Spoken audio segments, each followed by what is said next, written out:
Hello, welcome to mathematics untold. आज हम लोग इंक्रीजिंग और डिक्रीजिंग का एक क्वेश्चन करेंगे। ये क्वेश्चन बहुत ही इम्पोर्टेंट है और इस क्वेश्चन में बच्चे को बहुत ही प्रॉब्लम होता है कि ये क्वेश्चन आखिर बनाए तो कैसे बनाएं।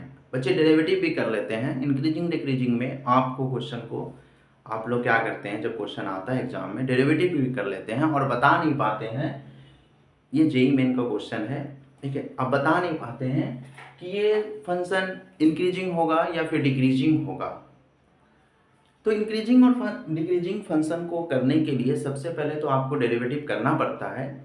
अब फर्स्ट डेरिवेटिव करते हैं और अगर फंक्शन फर्स्ट डेरिवेटिव अगर ग्रेटर देन जीरो होता है तो आप वहाँ से बता सकते हैं कि ये फंक्शन इंक्रीजिंग है, और अगर लेस देन जीरो होता है तो आप बता सकते हैं कि फंक्शन ये डिक्रीजिंग फंक्शन है। और अगर F dash x first derivative का वैल्यू अगर जीरो आ गया तो आप बोल सकते हैं कि ये फंक्शन कांस्टेंट फंक्शन है, ठीक है। तो ये फंक्शन अगर दिया हुआ है, एफ एक्स का वैल्यू दिया हुआ है एक्स प्लस कॉस एक्स। अब इसको आप क्या कीजिएगा, फर्स्ट डेरिवेटिव कीजिएगा। दैट मीन्स आप डिफरेंशिएशन कर रहे हैं इस फंक्शन का, ठीक है। तो आपको अगर आप जानते हैं कि x का डिफरेंशिएशन 1 होता है और cos x का डिफरेंशिएशन माइनस साइन x होता है, ओके। तब आपको मिलेगा f डैश x। अब देखिए यहाँ से x जो है वो रियल नंबर है, कुछ दिया हुआ नहीं है। दैट मीन्स आप ले सकते हैं कि x जो है वो रियल नंबर है। अब देखिए कोई भी रियल वैल्यू पुट कीजिए, आपको समझ में नहीं आएगा कि ये फंक्शन जो है वो इंक्रीज हो रहा है या फिर डिक्रीज हो रहा, क्योंकि साइन का वैल्यू बढ़ इंक्रीज होता है। 0 to अगर हम 2 पाई का बात करते हैं, ठीक है। अगर 2 पाई का बात करते हैं, x का वैल्यू 2 पाई का बात करते हैं तो साइन का वैल्यू उसमें क्या होता है कि कहीं कहीं पे पॉजिटिव भी हो रहा है और कहीं कहीं पर निगेटिव भी हो रहा है, ठीक है। और अगर आप ग्राफ में जाते हैं, साइन के ग्राफ में, लेकिन आप देखते हैं कि जो साइन का ग्राफ है वो क्या हो रहा है,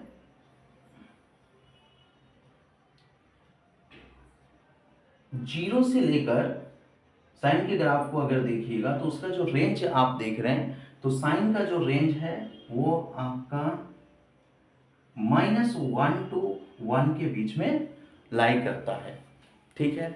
तो आप बोल सकते हैं कि साइन जो है वो 1 से हमेशा कम होगा, ठीक है। साइन जो है वो 1 से हमेशा कम होगा। तो अगर आप ग्राफ के थ्रू सोच पा रहे हैं तो आप इस फंक्शन को बोल सकते हैं कि ऑलवेज इंक्रीजिंग होगा। नहीं तो आपको इस फंक्शन को करने के लिए आपको एक और तरीका करना पड़ेगा कि आपको इसको फॉर्मूला लगाकर आपको इस कन्वर्ट कर देना होगा होल स्क्वायर में, ठीक है। तो आप इसको 1 को यहाँ पर लिख सकते हैं sine square x by 2 plus cos square x by 2 minus, और साइन एक्स का जो फॉर्मूला है 2 into sine x by 2 into cos x by 2।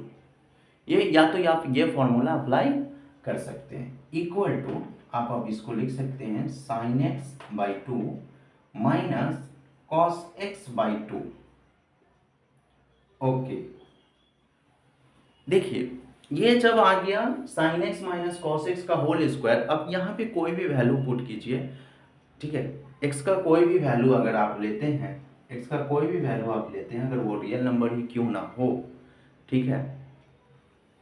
पाई के टर्म में लीजिए, अगर वो रियल नंबर है, कोई भी वैल्यू एक बार लेते हैं तो दोनों का डिफरेंस या तो पॉजिटिव आएगा या तो निगेटिव आएगा, ठीक है। और जीरो कभी भी दोनों का डिफरेंस एक बार आएगा, ठीक है। अगर अगर आ भी रहा है तो एक बार आएगा, नहीं x बाई 2 के केस में कभी भी नहीं आएगा, ओके। तो ये चीज हमेशा पॉजिटिव होगा। आप यहां से अगर सोचना है तो ग्राफ के थ्रू सोचिए, और नहीं तो इस f डैश x को आप इसमें किसी भी नंबर के होल स्क्वायर में कन्वर्ट कर दीजिए, तो वो आप वहां से समझ पाएंगे कि पॉजिटिव होगा या हमेशा पॉजिटिव होगा और जीरो नहीं होगा, ओके। तो ये f dash x greater than zero है, देयरफॉर एफ एक्स जो है वो आपका F x is always increasing function. Okay, तो यहाँ पे 4 ऑप्शन था, that is the first option is F x is always increasing function. Okay,